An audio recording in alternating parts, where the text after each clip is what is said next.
Bismillahir Rahmanir Rahim. In the name of Allah, the Beneficent, the Most Merciful. I'd like to welcome you, dear viewers, to another in the series, In the Light of Islam. Assalamu alaikum wa rahmatullahi wa barakatuh. May Allah's peace and blessings be on each and every one of you. And in this series, for those of you who have been not following actually the program or just recently joined the program, we are looking at letters, questions which our viewers have written in. And everybody is invited to write in, and we'll try to answer your questions. You write to me, Dr. Bilal Phillips, In the Light of Islam, Sharjah TV, P.O. Box 111, Sharjah. With that, dear viewers, we'll go on to our questions for today. Are sent in by a young 16-year-old from Dubai. Her name is Jenny, and she's asking some questions concerning Christianity and Islam. Islam is divided into different sections. Into how many sections is it divided, and what are the differences?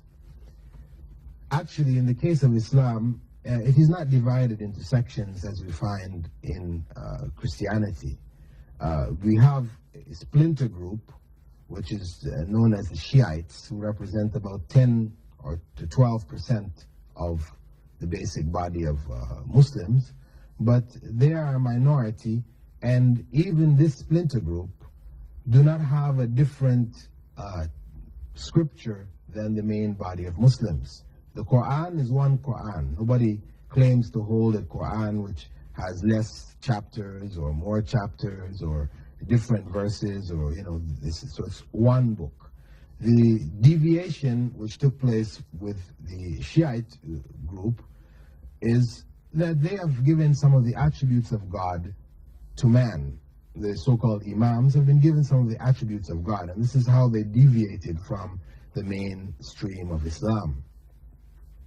And the difference again too is that the main teachings of Islam were not agreed upon by individuals as time passed. They were already established by the Prophet, may God's peace and blessing be upon him, and have remained unchanged. So the splinter groups, generally speaking, they have, for the most part, gone right out of Islam.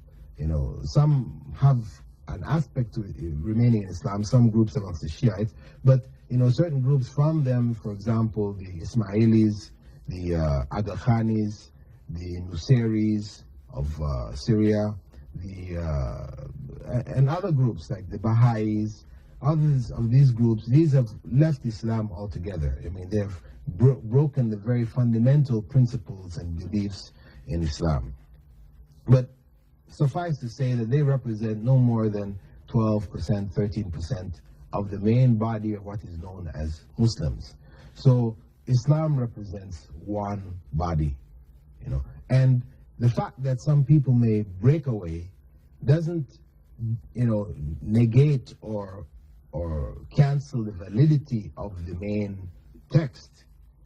No matter how much one has the truth, when the prophets came with the truth, people did not all accept it. Many people rejected it. So the ability of people to break away, even though one has the truth, is not the way to determine whether this is the truth or not. For us to look at Christianity and look at Islam, it's not enough to say, oh, there are divisions in Islam, there are divisions in Christianity. What's the difference? No, one has to look at the fundamental teachings, and these fundamental teachings are what affects the whole body. And this is why you find the divisions which exist in Christianity are so marked and varied and hit the main body of Christianity to such a degree that it's divided 50-50. This shows more that the original basis for Christianity and Christian teachings are questionable. Whereas in the case of Islam, they are very sound, they are founded historically, they haven't been changed, the very scripture remains one scripture. The other question, a few episodes back, you said that photos should not be hung on walls or be framed and kept. Is it obligatory for photos of the Kaaba? No, this is not included. When we spoke of photos, pictures, this is pictures of human beings, living beings, animals, etc. To put these on our walls, etc., which involve adoration and admiration, this is what we said was not permissible. However, if they are pictures of nature, you know, of mountains, of rivers, of the sky, of the Kaaba, you know, of buildings, houses, etc., this is permissible. This is not included. Some say that it is haram to sing or hear music. I'd like to know if this is true. If yes, then how or why was a song composed for Prophet Muhammad? May God's peace and blessings be upon him. Actually, this has been explained in previous sessions, where I pointed out that singing in and of itself, songs in and of themselves, were not considered to be forbidden. In fact, the Prophet Muhammad, may God's peace and blessing be upon him, told the people of Medina that when they were having weddings, they should have songs that encourage the people to sing and to beat a drum, hand drum. Now, so the singing aspect is not in and of itself forbidden. We explained the circumstance before that where men are singing, anybody may listen to them. Where women are singing, women who are past the age of puberty, grown women, then men should not listen to their songs. This should be only among women. And we said also that if this music is accompanied by wind and stringed instruments, which have been forbidden, this now makes the songs forbidden. And also if the content is corrupt, singing about things which are displeasing to God, this again makes the song haram or forbidden. As to the song which was composed for Prophet Muhammad, may God's peace and blessing be upon him, when he was coming to Medina, the well-known song Tala al-Badru alayna, actually this song, though it has been traditionally attributed to that circumstance, is not authentic.